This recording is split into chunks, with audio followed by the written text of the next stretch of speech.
हरदोई जिले के मल्लावा कस्बे में शांति सत्संग मंच के 51 वर्ष के आध्यात्मिक एवं संत सम्मेलन के दूसरे दिन कामतगिरी पीठाधीश्वर जगतगुरु स्वामी रामस्वरूपाचार्य जी ने हजारों श्रोताओं को अपनी ओजस्वी वाणी से संबोधित किया।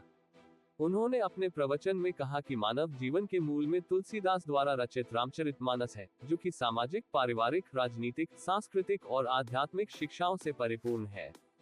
रामचरितमानस का अध्ययन और इसका नियमित पाठ व्यक्ति के हृदय का शुद्धिकरण करता है। यह न केवल व्यक्ति को बल्कि पूरे समाज और राष्ट्र को भी लाभान्वित करता है। स्वामी रामस्वरूपाचार्य जी ने कहा कि रामचरितमानस को पढ़ने और समझने से मनुष्य राम और भरत जैसे आदर्श चरित्रों को अपने जीवन में आत्मसात कर सकता है।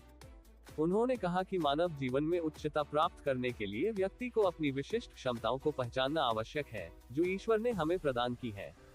परंतु आज का मानव, विशेष रूप से 21वीं सदी में, भौतिकता की चकाचौंध में खो गया है और अपनी भारतीय संस्कृति से विमुख होकर पाश्चात्य संस्कृति की ओर आकर्षित हो गया है।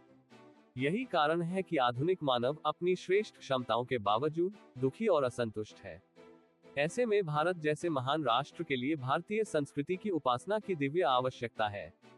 इस अवसर पर हनुमत द्वार पीठाधीश्वर स्वामी धीरेन्द्राचार्य जी ने भी अपने विचार व्यक्त किए।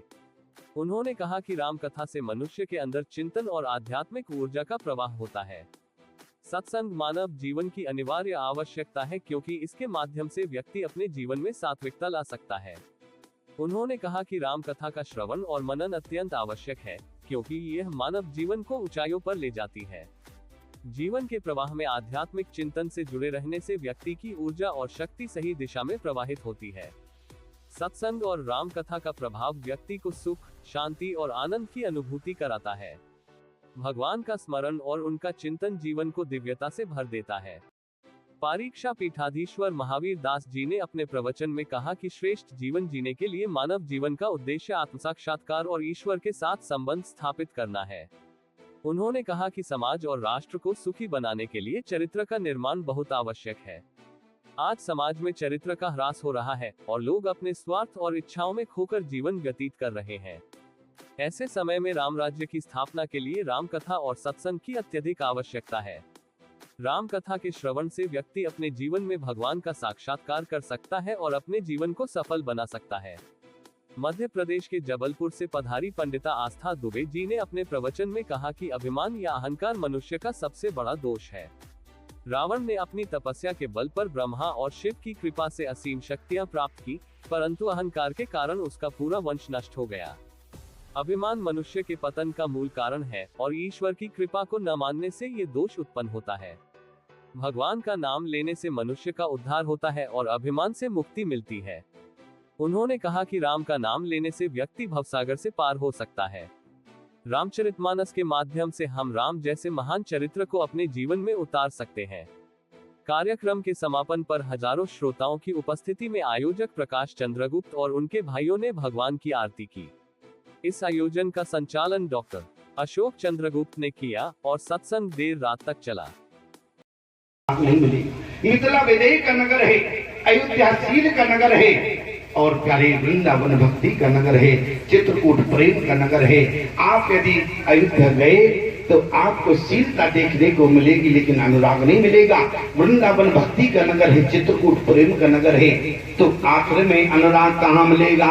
बोले ना ही मिथिला में मिलेगा, ना अयोध्या में मिलेगा, ना ही वृंदावन में मिलेगा और ना ही चित्रकूट में मिलेगा। याद रखना, जिस समय आप प्रयाग की धरती पर प्रवेश करेंगे तो आपको अपने आप अनुराग हृदय हो जाएगा, क्योंकि प्रयाग के नगर को ही अनुराग का नगर कहा गया है। आप कहे प्रमाण क्या है? बोले भरत तीसरे पहर कहे, अरे भरत तीसरे पहर कहे, अरे कीन प्रवेश प्रयाग कहते राम सिए उमगे उमगे अनुराग। अगर आप प्रयाग में जाएंगे प्यारे तो अनुराग अपने आप आ जाएगा।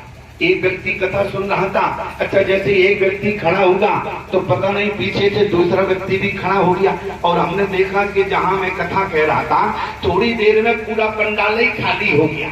थोड़ी देर में पूरा पंडाल खाली हो गया। हमने कहा भले आदमी कहाँ जा रहे हैं, जरा बैठो तो। अरे बोले अनुराग को लेने जा रहे हैं। हमने कहा कहाँ जाओगे? बोले प्रयाग।